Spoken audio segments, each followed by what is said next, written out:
Inilah kisah menarik sekaligus menyedihkan dari Majen TNI Purnawirawan Dr. Eri Sudewo yang merupakan dokter bedah adik Irma Suryani setelah tertembak oleh tentara G30 SPKI di Rumah Sakit RSPAD.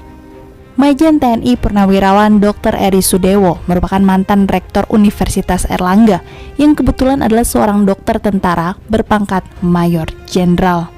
Setelah peristiwa G30S, ia dipercaya menjabat sebagai rektor Universitas Airlangga di tahun 1969. Dr. Eri telah berpangkat Brigadir Jenderal sebelum terjadinya G30S PKI dan berpraktek di RSPAD Gatot Subroto. Di masa-masa itu, Eri termasuk yang mengkhawatirkan situasi politik dalam negeri, terutama setelah Bung Karno semakin condong ke kiri. Bung Karno terlalu percaya diri karena berpendapat bahwa PKI dan orang-orang yang berhaluan kiri masih dapat ia kendalikan. Dalam pemikirannya, Bung Karno sedang bermain api. Namun demikian, seorang sahabatnya yaitu Majen TNI MT Haryono berbeda pendapat dengan Eri. Deputi 3 Panglima AD itu menganggap bahwa Eri terlalu berlebihan. Menurut Haryono, Bung Karno ini masih dapat menguasai orang-orang kiri. Maka, untuk membuktikan pendapat siapa yang benar, kedua jenderal ini kemudian mengikuti acara pembentukan barisan berdikari yang dilaksanakan dalam suatu upacara di Istana Bogor sekitar seminggu setelah mereka berdiskusi dan berdebat. Eri merasa puas karena pada saat itu Haryono menyaksikan sendiri betapa pidato Bung Karno sudah terlalu ke kiri-kirian. Bahkan kebanyakan mereka yang hadir adalah orang-orang komunis.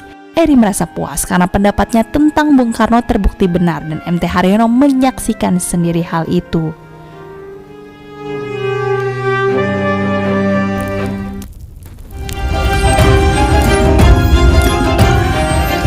Saya sekarang sebagai yang tertua dalam TNI yang tinggal akan meneruskan perjuangan kamu. Sebagai pahlawan menghadaplah kepada asal mula kita yang menciptakan kita.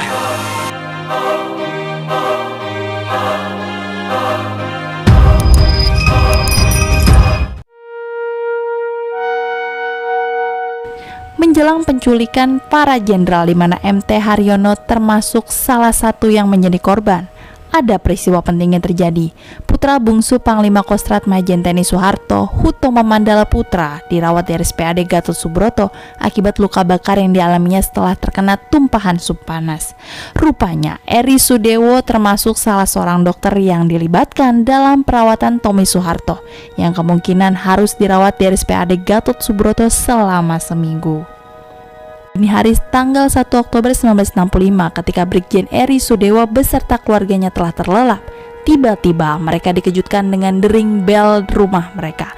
Istri Eri Sudewo yang sebenarnya masih sangat mengantuk karena baru tidur pada pukul 2 dini hari terbangun dan ia dikejutkan oleh kedatangan seorang prajurit yang mengenakan selempang piket warna merah putih datang untuk menyerahkan sepucuk surat. Menurut asisten rumah tangga di kediaman Eri Sudewo yang juga telah terlebih dahulu bangun untuk menerima kedatangan tamu di hari itu, prajurit itu dalam keadaan ketakutan dan tubuhnya terlihat gemetar. Istri Eri Sudewo kemudian membuka amplop surat yang diantarkan oleh prajurit itu dan menjadi sangat terkejut setelah membacanya. "Pak Eri, harap segera ke rumah sakit. Putri Pak Nas kena tembak." Istri Eri Sudewo dalam hati berpikir, ada-ada saja, ngapain Yanti dini hari begini main dengan pistol? Pasti pistol salah seorang penjaga.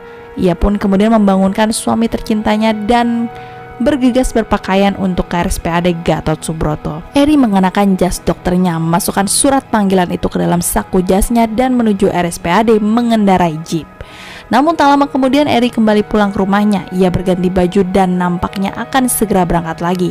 Sambil mengancingkan bajunya, Eri sempat melihat putrinya dan meminta agar putrinya tidak usah sekolah.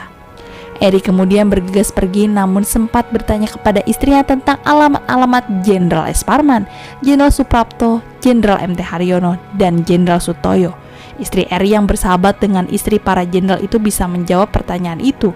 Eri kemudian naik skuter meskipun di halaman rumahnya telah siap mobil jeep gas dan supirnya. Eri lalu terlibat langsung dalam proses penyelamatan adik Irma Suryani Nasution, putri bungsu Jenderal A.H. Nasution yang terkena tembakan pasukan Cakrabirawa.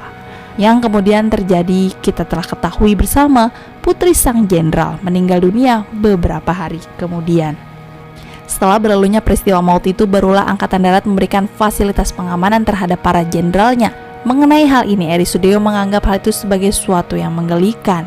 Istri Eri Sudewo, Mang Eri Sudewo, menggambarkan kebijakan pengawalan yang sudah terlambat itu dengan pepatah bahasa Belanda yang terkenal. Kurang lebih artinya seperti ini: sumurnya diuruk sesudah anak sapinya tenggelam.